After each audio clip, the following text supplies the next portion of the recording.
to buy or sell something.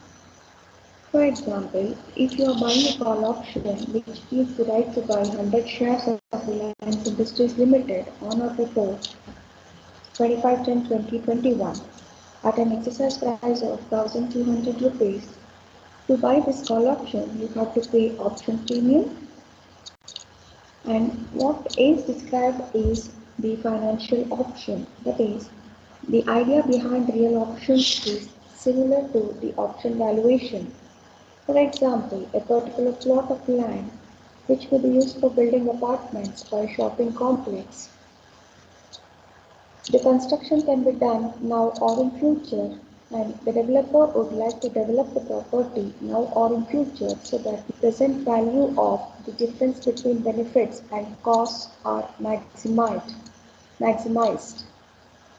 The best possible current use of land can be established easily, while its best possible future use may not be known.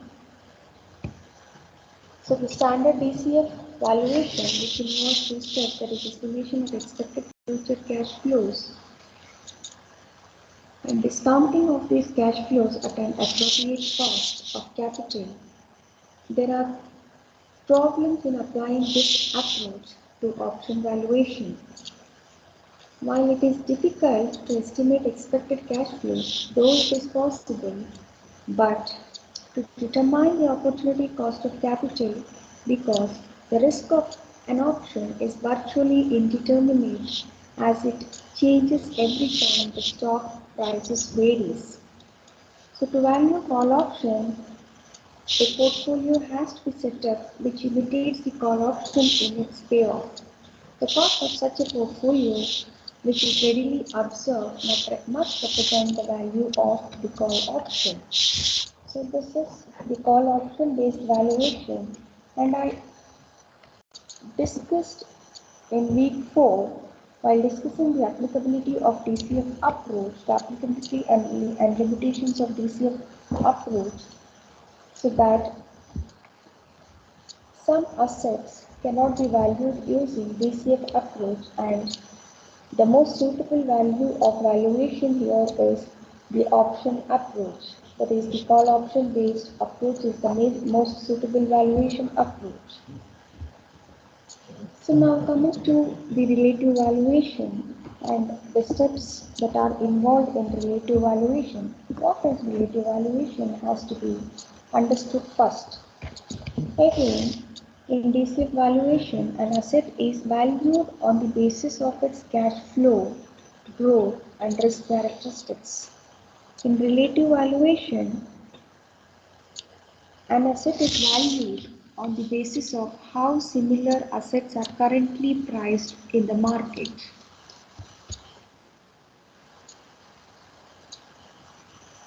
That is, the common sense and economic logic tells the similar asset should sell at similar prices. Based on this principle, one can value an asset by looking at the price at which reasonably informed seller and the reasonably informed buyer will change hands between them with the comparable asset. For example, if you want to sell your flat, you can estimate its appropriate selling price by looking at the market comparables. Suppose your flat measures 2000 square feet and recently a flat in the neighborhood measures 1500 square feet, which is sold for 45 lakh rupees at the rate of 3000 per square feet. You can put a value of 2000 into 3000, that is 60 lakh for your flat, as your flat measures 2000 square feet. So that is what is called as relative valuation.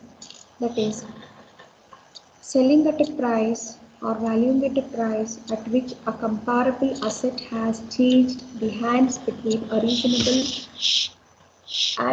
reasonably informed buyer and a reasonably informed seller. Relative valuation is often considered as a substitute for DCF valuation, but the DCF approach provides the conceptual foundation for most relative valuation metrics. As this as a reason, we could see these two valuations as the complementary approaches to valuation. So we also will discuss the steps that are involved in relative valuation. That is, we will be analyzing the company which is subject to valuation, and to begin with, an in-depth analysis of the competitive and financial position of the subject company has to be conducted. So, while conducting an in-depth analysis of the subject company or the company under valuation, some of the aspects to be covered are the product portfolio and market segments that is been covered by the firm have to be studied. Also, to conduct an analysis with respect to the availability and the cost of inputs, then conduct technological and production capability studies, conduct and analyze a study with respect to market image, distribution reach, and customer loyalty, to find out the different products that is being offered by the company, that is offered by the comparable companies, and the economic cost position, the competency of the management, and what drives the competency of the management of the comparable companies, and the quality of human resources, the competition of the comparable companies, that is in what place the competitors are placed in the market, to analyze about the liquidity, leverage, and access to funds, that is, which are the different sources of funds the comparable companies have been using as their fund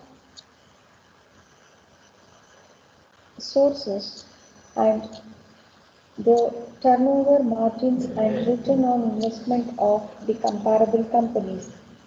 Once the analysis with respect to these aspects has been conducted, then the next step is to select the comparable companies.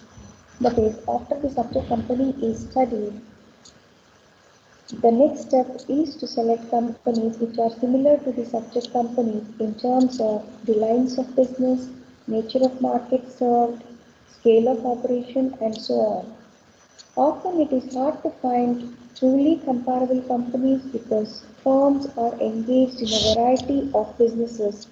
Firms serve different market segments and they are having varying capacities in terms of running the business operations. Hence, in practice, the analyst has to make to do with companies that are comparable in some ways. An analyst has to make an effort to look carefully at 10 to 15 companies in the same industry and select at least 3 to 4 which come as close as possible to the subject company. And also, a good deal of subjective judgment is involved in this process. So once the comparable companies have been selected, then the next is to choose the valuation multiples.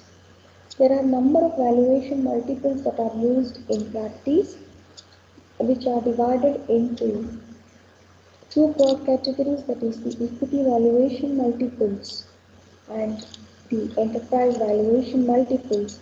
Some of the ratios that are considered under equity valuation multiples are price to earnings ratio, price to book value ratio, price to sales ratio, and under enterprise valuation multiples, the ratios that are commonly considered are EV to EBITDA ratio, EV to free cash flow to the firm ratio, EV to book value ratio, and EV to sales ratio. And it is also to be taken care which multiples choose suits what kind of companies, because none of the valuation multiples is perfect and it makes sense to use 2 or 3 multiples which seem appropriate for the task on hand. Generally, the valuation multiples used in enterprise valuation are EV to EBITDA ratio, EV to book value ratio, and EV to sales ratio. Once the choice of valuation multiples is over, then the next step is to calculate the valuation multiples for the comparable companies. That is, based on observed financial attributes and values of the comparable companies, we have to calculate the valuation multiples for the comparable companies. So, for example, if the valuation multiples of two companies P and Q are given, and also the sales, EBITDA, book value of assets, and the enterprise value is given to two companies, that is P and Q, we have to find out the average of the valuation multiples of the two companies after arriving at EV to EBITDA ratio, EV to book value ratio, and EV to sales ratio. Once the comparable companies' multiples have been averaged, then we have to value the subject company, that is the company under valuation. A simple way to do is to apply the average multiples of the comparable companies to the relevant financial attributes of the subject company and obtain several estimates, that is as many as number of multiples that is used, of the enterprise value for the subject company and taking the arithmetic average of these multiples.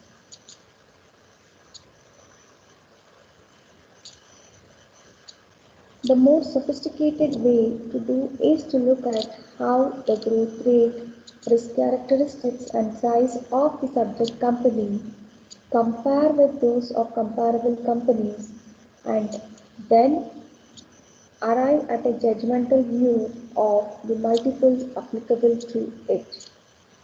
So I will be explaining the valuation of the subject company by taking an example of how the comparables are valued, what are the comparables, sales, EBITDA, book value, and enterprise values, and applying the average multiple to the financial numbers of the subject company, and hence arriving at the valuation of the firm by taking the simple average of the estimates, that is the three estimates of the enterprise value, which gives the value of the subject company under consideration. So I also will be discussing about equity valuation multiples, what are the reasons why each multiple is used, what are its advantages and disadvantages.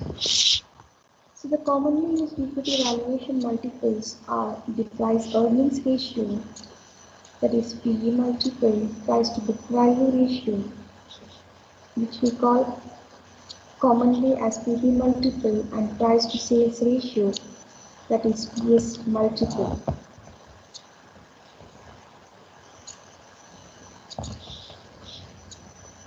PE multiple is considered as the most popular valuation measure today.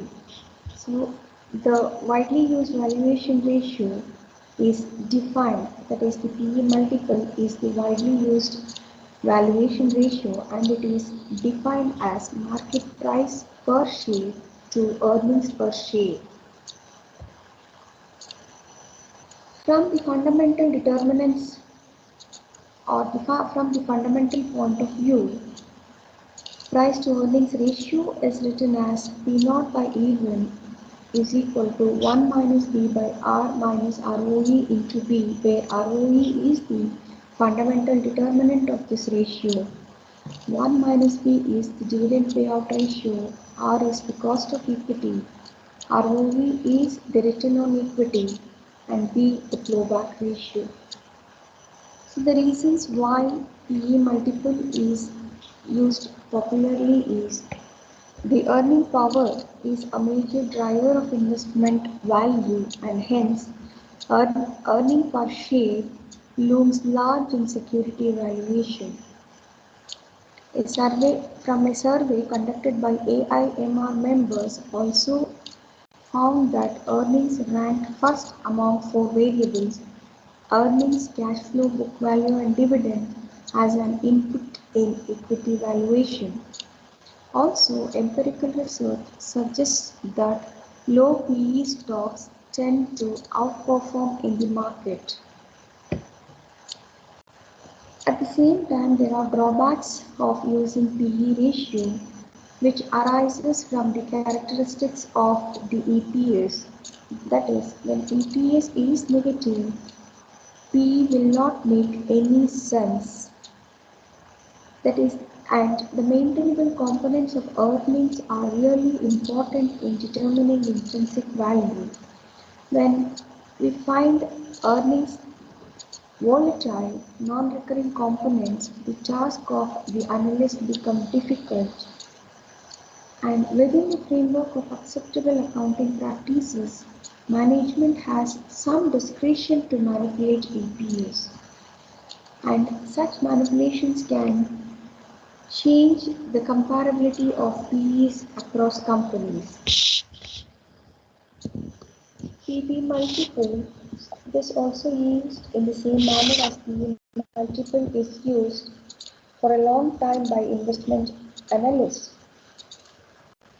So the book value per share is defined as the difference in shareholders' funds and preference capital to the number of outstanding equity shares, and from the fundamental point of view, the PB multiple is defined as P0 by B0 is equal to ROE into 1 plus G into 1 minus B by R minus G, where ROE is the return on equity, G is the growth rate, 1 minus B is the dividend payout ratio, R the rate of return that is required by the investors. So there are several reasons why PB multiple has gained its popularity.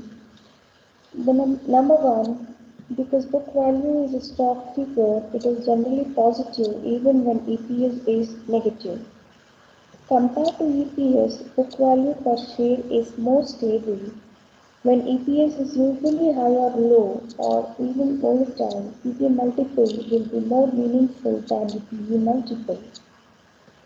Empirical research also suggests that difference in PB multiple are related to difference in long-term average returns.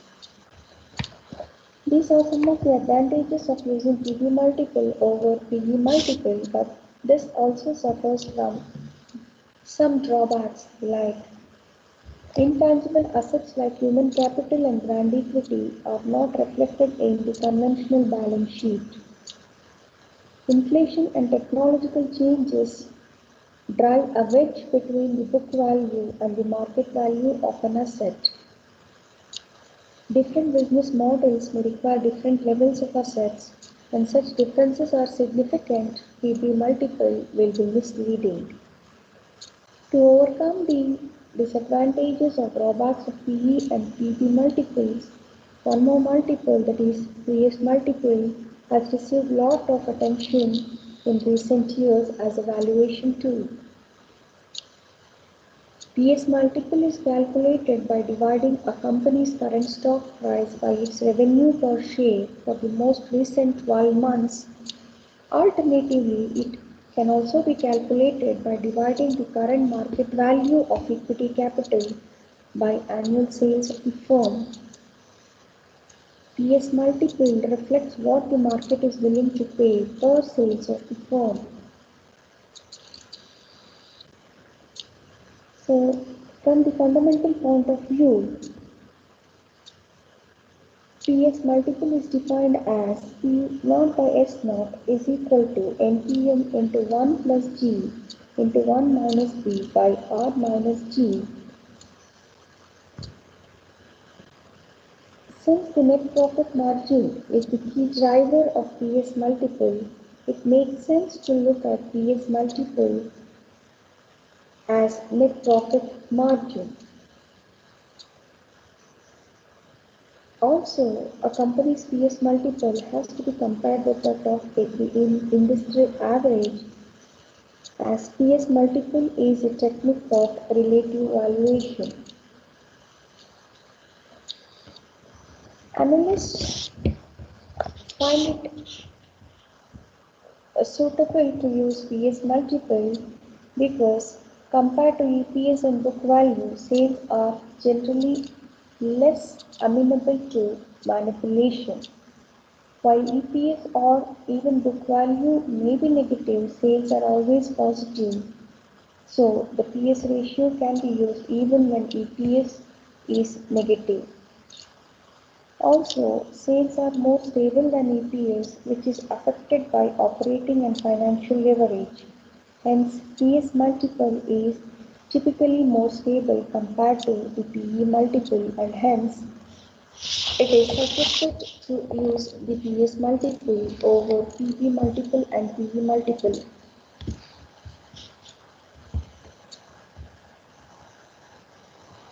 We also will discuss about the companion variables and modified variables as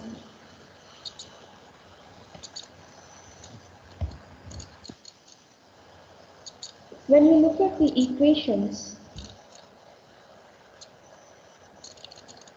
of PE, PB and PS multiples, we find that there is one variable that is dominating when it comes to explaining each multiple.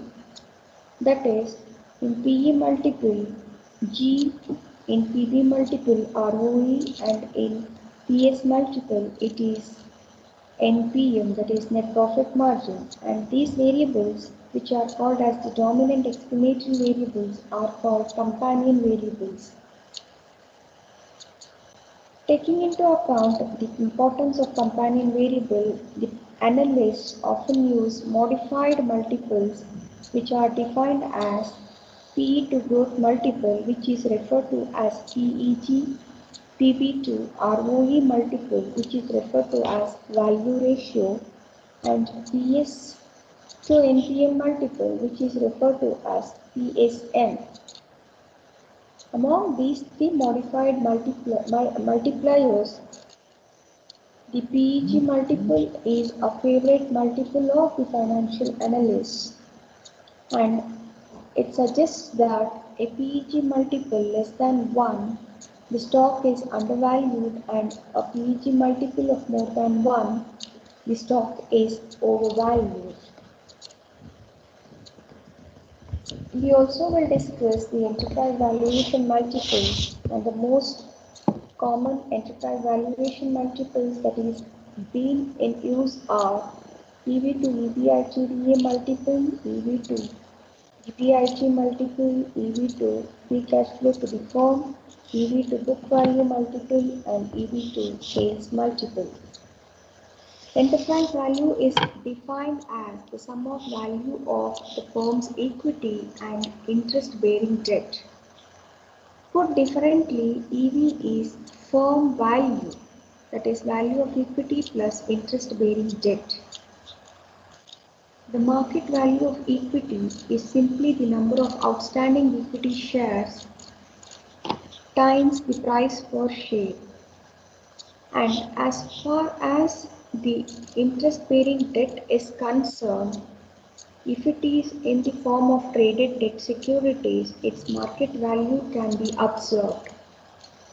If interest-bearing debt is in the form of loans, its market value has to be imputed. It is deemed that a rupee of loan will have a rupee of market value. So from the fundamental point of view, EV to EBITDA is defined as ROIC minus G by ROIC into WACC minus G into 1 minus DA into 1 minus D, where ROIC is the return on invested capital, G is the growth rate, DA is the depreciation and amortization charges as a percent of EBITDA, T the tax rate, and WACC the weighted average cost of capital.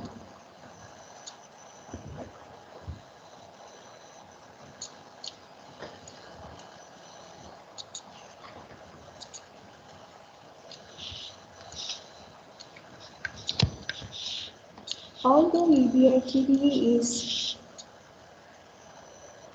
an unreliable proxy to free cash flow to the firm, EBITDA multiples are more commonly used.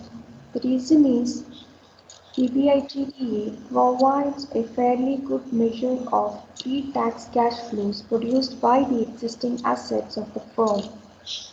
So, when the most of the value of the firm comes from existing assets, EBITDA multiples make a lot of sense. Second, EBITDA is much more stable than compared to free cash flow to the firm. That is, free cash flow to the firm is highly volatile and is also likely to be negative when the firm is growing rapidly. And also we will discuss about EV to EBIT multiple, which is defined as enterprise value to earnings before interest and taxes. And from the fundamental point of view, it is defined as EV naught by EBIT is equal to 1 minus T into 1 minus reinvestment rate by WACC minus G, where T is the tax rate, WACC is the weighted average cost of capital, and G is the growth rate.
So students,